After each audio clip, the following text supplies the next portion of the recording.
Wayanad DCC treasurer NM വിജയന്റെ ആത്മഹത്യയിൽ IC Balakrishnan MLA ഒന്നാം പ്രതിയാണ്. ആത്മഹത്യാ പ്രേരണ കുറ്റം ചുമത്തി കേസെടുത്തിരിക്കുകയാണ് പോലീസ്. DCC പ്രസിഡന്റ് ND അപ്പച്ചൻ രണ്ടാം പ്രതിയാണ്. വിജയന്റെ കത്തിൽ പേരുള്ള KK ഗോപിനാഥനെയും കേസിൽ പ്രതി ചേർത്തിട്ടുണ്ട്. പ്രതി ചേർത്തതിന് പിന്നാലെ KK ഗോപിനാഥൻ മുൻകൂർ ജാമ്യാപേക്ഷ സമർപ്പിച്ചിരിക്കുന്നു. ഹൈക്കോടതിയിലാണ് ജാമ്യാപേക്ഷ നൽകിയത്. സാനിയോ മനോമി, നമ്മൾ പ്രതീക്ഷിച്ചിരുന്നതാണ് പ്രതികൾ മുൻകൂർ ജാമ്യാപേക്ഷയിലേക്ക് കടക്കുകയാണ്. എപ്പോൾ വേണമെങ്കിലും ഒരു അറസ്റ്റ് അവർ പ്രതീക്ഷിക്കുന്നുണ്ടോ സാനിയോ?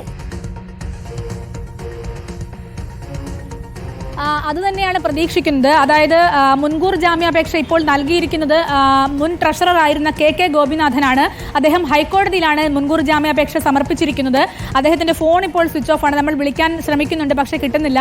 ഏതായാലും അദ്ദേഹം മൂന്നാം പ്രതിയാണ്. NM വിജയൻ ആത്മഹത്യ ചെയ്ത ഈ കേസിൽ ആത്മഹത്യാ പ്രേരണ കുറ്റം ചുമത്തിയതിന് അതുമായി ബന്ധപ്പെട്ട് KK ഗോപിനാഥൻ മൂന്നാം പ്രതിയാണെന്നാണ് അറിയുന്നത്. അതുപോലെ IC ബാലകൃഷ്ണൻ MLAയും ഉടൻ തന്നെ മുൻകൂർ ജാമ്യാപേക്ഷയുമായി ഹൈക്കോടതിയെ സമീപിച്ചേക്കും എന്നുള്ള വിവരങ്ങളാണ് ഇപ്പോൾ വരുന്നത്.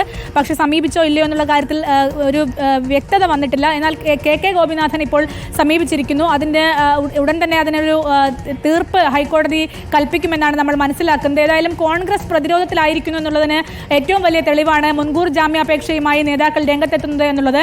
അതായത് പോലീസിനോട് സംസാരിക്കുമ്പോൾ ഈ കേസിൽ പ്രതി ചേർത്താൽ സ്വാഭാവികമായും മൊഴിയെടുക്കുക, ചോദ്യം ചെയ്യുക, ഇതൊക്കെ ഉണ്ടാവും. ഈ ചോദ്യം ചെയ്യൽ ഒഴിവാക്കാൻ, അല്ലെങ്കിൽ കസ്റ്റഡിയിലെടുത്ത് ചോദ്യം ചെയ്യുക, അല്ലെങ്കിൽ അറസ്റ്റ് തന്നെ രേഖപ്പെടുത്താനുള്ള കുറ്റമാണ് ഈ ചെയ്തിരിക്കുന്നത് എന്നുള്ളത്. അതുകൊണ്ട് തന്നെ ആ ഒരു അറസ്റ്റ് ഒഴിവാക്കാനാണ് ഇപ്പോൾ മുൻകൂർ ജാമ്യാപേക്ഷയുമായി KK ഗോപിനാഥൻ ഹൈക്കോടതിയെ സമീപിച്ചിരിക്കുന്നത്. എന്നാൽ ഈ IC ബാലകൃഷ്ണൻ അടക്കമുള്ള ആളുകൾ ഇപ്പോൾ തിരുവനന്തപുരത്താണ്. തിരുവനന്തപുരത്ത് നിന്ന് തന്നെ ഇപ്പോൾ മുൻകൂർ ജാമ്യാപേക്ഷയുമായി സമീപിക്കുമെന്നാണ് മനസ്സിലാക്കുന്നത്. തിരുവനന്തപുരത്ത് നിന്ന് അദ്ദേഹം നേരെ ഡൽഹിക്കാണ് പോവുക എന്നുള്ള വിവരങ്ങളുമുണ്ട്. അങ്ങനെയെങ്കിൽ അദ്ദേഹം ഇത് മാറി നിൽക്കുകയാണോ, ഒളിവിൽ പോവുകയാണോ തുടങ്ങിയ കാര്യങ്ങളെല്ലാം വ്യക്തമാക്കേണ്ടതുണ്ട്. ഏതായാലും ഇപ്പോൾ പോലീസ് ഉടൻ തന്നെ അദ്ദേഹത്തിന്റെ മൊഴിയെടുക്കാനുള്ള ശ്രമമാണ് നടത്തുന്നത്. മുൻകൂർ ജാമ്യാപേക്ഷയുമായി കോടതിയെ സമീപിക്കുന്നതിന് മുൻപ് തന്നെ മൊഴിയെടുക്കാനുള്ള ശ്രമവും പോലീസ് നടത്തുന്നുണ്ട് എന്നാണ് അറിയുന്നത്. അരുൺ, അപ്പോൾ ഒരാൾ ഇപ്പോൾ മുൻകൂർ ജാമ്യവുമായി ഹൈക്കോടതി സമീപിച്ചിരിക്കുന്നു. IC ബാലകൃഷ്ണനും ND അപ്പച്ചനും ഇപ്പോൾ തിരുവനന്തപുരത്താണുള്ളത്. രാഷ്ട്രീയമായും നിയമപരമായും നേരിടുമെന്നുള്ളതാണ് കോൺഗ്രസ് എടുത്തിരിക്കുന്ന നിലപാട്. അപ്പോൾ മുൻകൂർ ജാമ്യ അപേക്ഷയിന്മേൽ ഹൈക്കോടതി വിധി പറയുകയാണെങ്കിൽ അറസ്റ്റ് നടപടികളിലേക്കോ കടക്കാനുള്ള സാധ്യതയുണ്ടാവില്ല. ഒരുപക്ഷെ ചോദ്യം ചെയ്യാൻ വിളിപ്പിച്ചേക്കാം. ഇന്ന് പോലീസിന്റെ ഭാഗത്തു നിന്നും അത്തരം നീക്കങ്ങൾ ഉണ്ടാകുമോ? കോൺഗ്രസ് പ്രതീക്ഷിക്കുന്നത് തിടുക്കപ്പെട്ട നീക്കം പോലീസിന്റെ ഭാഗത്തു നിന്നുണ്ടാവും എന്ന് തന്നെയാണ്. ഇന്നലെ അച്ചടക്ക സമിതി വന്ന് മണിക്കൂറുകൾക്കുള്ളിൽ തന്നെ പോലീസ് FIR ഇടണമെങ്കിൽ ഈ കേസ് അവസാനിക്കാതിരിക്കാൻ നടത്തുന്ന നീക്കം എന്നാണ് കോൺഗ്രസ് അതിനെ വ്യാഖ്യാനിക്കുന്നത്. അങ്ങനെയാണെങ്കിൽ പോലും പോലീസ് ഇന്ന് കസ്റ്റഡിയിലെടുക്കുക അടക്കമുള്ള നടപടികളിലേക്ക് കടക്കുമോ? ഇതിൽ ND അപ്പച്ചനും ഒപ്പം IC ബാലകൃഷ്ണനും ഇപ്പോൾ വയനാട്ടിലില്ല. അവർ തിരുവനന്തപുരത്ത് KPCC ഓഫീസിലാണ് ഉള്ളത്. അങ്ങനെയാണെങ്കിൽ അറസ്റ്റ് നടപടികളിലേക്ക് കടക്കാനുള്ള സാധ്യത തെളിയുകയാണോ പോലീസുമായി സംസാരിക്കുമ്പോൾ എന്നാണ് മനസ്സിലാവുന്നത് സാനിയോ? അരുൺ, പോലീസുമായി സംസാരിക്കുമ്പോൾ സ്വാഭാവികമായും പോലീസ് നൽകുന്ന ഒരു മറുപടിയാണ് ഇപ്പോൾ ചോദ്യം ചെയ്യേണ്ട കാര്യമില്ല, ഇപ്പോൾ ചോദ്യം ചെയ്യില്ല എന്നതൊക്കെയും സ്വാഭാവികമായി പോലീസ് അങ്ങനെയാണ് മറുപടി നൽകുക. പക്ഷേ ഇന്നലത്തെ പോലീസിന്റെ ഒരു ആക്ഷൻ എടുത്തു നോക്കുമ്പോൾ, അതായത് KPCCയുടെ രാഷ്ട്രീയകാര്യ സമിതി വന്നതിന് പിന്നാലെ ഇന്ന് രാവിലെ IC ബാലകൃഷ്ണനെ ഒന്നാം പ്രതിയായി കേസെടുത്തു എന്നുള്ള ഒരു ആക്ഷൻ അവിടെ നിലനിൽക്കുകയാണ്. ആ സാഹചര്യത്തിൽ സ്വാഭാവികമായും അദ്ദേഹത്തെ ചോദ്യം ചെയ്യാനുള്ള സാധ്യത തള്ളിക്കളയാനാവില്ല. നമുക്ക് കിട്ടുന്ന പോലീസ് നേരിട്ട് നൽകുന്ന വിവരമല്ല, പക്ഷെ നമുക്ക് കിട്ടുന്ന വിവരം അനുസരിച്ച് മുൻകൂർ ജാമ്യാപേക്ഷയുമായി IC ബാലകൃഷ്ണൻ കോടതിയെ സമീപിക്കുന്നതിന് മുൻപ് തന്നെ അദ്ദേഹത്തെ കസ്റ്റഡിയിലെടുത്ത് അദ്ദേഹത്തെ ചോദ്യം ചെയ്യാനുള്ള സാഹചര്യമാണ് പോലീസ് ഒരുക്കുന്നത് എന്നാണ്. അങ്ങനെയെങ്കിൽ പോലീസ് ഇപ്പോൾ തിരുവനന്തപുരത്തേക്ക് പോകുമോ എന്നുള്ള കാര്യങ്ങളടക്കത്തിൽ അതിനൊന്നും വ്യക്തത വന്നിട്ടില്ല.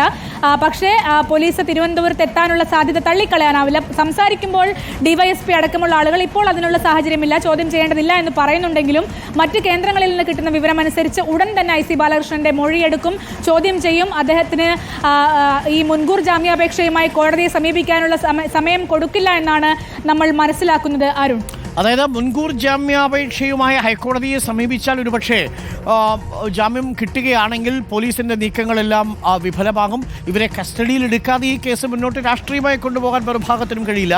നിയമപരമായി ഇതിൽ കൂടുതൽ കാര്യങ്ങൾ അടങ്ങിയിരിക്കുന്നു. വിജിലൻസ് ഈ കേസ് അന്വേഷിക്കുന്നുണ്ട്, ക്രൈംബ്രാഞ്ച് പോലീസ് ഈ കേസ് അന്വേഷിക്കുന്നുണ്ട്.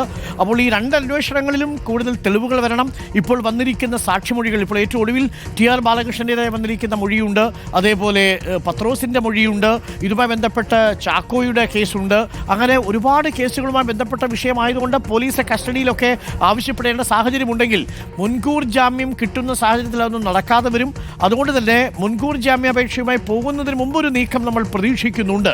അത് കോൺഗ്രസും കരുതുന്നുണ്ടാവാം. ആ അർത്ഥത്തിൽ മറ്റെന്തെങ്കിലും പ്രതിഷേധ പരിപാടികൾ ഡിവൈഎഫ്ഐയോ CPM-ഓ ആസൂത്രണം ചെയ്തിട്ടുണ്ടോ സാനിയോ? യെസ്, അതായത് ഇന്നിപ്പോൾ CPM-ന്റെ പ്രതിഷേധ പരിപാടിയാണ്. വയനാട്ടിലെ എല്ലാ പ്രധാനപ്പെട്ട കേന്ദ്രങ്ങളിലും IC ബാലകൃഷ്ണൻ MLA-യുടെ കോലം കത്തിക്കുക എന്നുള്ള സമര പരിപാടിയാണ് CPM ഇന്ന് എടുക്കുന്നത് എന്നാണ് ജില്ലാ സെക്രട്ടറി അടക്കം നമ്മളെ അറിയിക്കുന്നത്. അതേസമയം കഴിഞ്ഞ ദിവസങ്ങളിലെല്ലാം DYFI IC ബാലകൃഷ്ണൻ ഏതെങ്കിലും പൊതുപരിപാടികളിൽ പങ്കെടുക്കുന്നുണ്ടെങ്കിൽ തടയണമെന്നുള്ള ലക്ഷ്യവുമായി എത്തുന്നുണ്ടായിരുന്നു. പക്ഷേ കഴിഞ്ഞ 3 ദിവസമായി IC ബാലകൃഷ്ണൻ ഒരു പൊതുപരിപാടിയിലും പങ്കെടുത്തിട്ടില്ല എന്നുള്ളതാണ്. പുൽപ്പള്ളിയിൽ നടക്കേണ്ടിയിരുന്ന ഒരു സർക്കാരിൻ്റെ തന്നെ ഒരു പരിപാടിയിൽ അദ്ദേഹം ഉദ്ഘാടകനായിരുന്നു, പക്ഷേ അതിൽ പങ്കെടുത്തിട്ടില്ല. മറ്റ് പൊതുപരിപാടികളിലൊക്കെ അദ്ദേഹം അധ്യക്ഷനായ പൊതുപരിപാടികൾ നിരവധി ഉണ്ടായിരുന്നു, പക്ഷേ അതിലൊന്നും പങ്കെടുക്കാതെ മാറി നിൽക്കുകയാണ് IC ബാലകൃഷ്ണൻ. ഒരു പ്രതിഷേധം ഭയന്നാണ് ഇങ്ങനെ മാറി നിൽക്കുന്നതെന്നാണ് നമുക്ക് കിട്ടുന്ന വിവരം. ഏതായാലും ഇന്ന് വൈകിട്ട് CPM-ന്റെ നേതൃത്വത്തിൽ അദ്ദേഹത്തിന്റെ കോലം കത്തിക്കുന്ന സമരപരിപാടി ജില്ലയിലെ പ്രധാന കേന്ദ്രങ്ങളിലെല്ലാം നടക്കും. അരുൺ.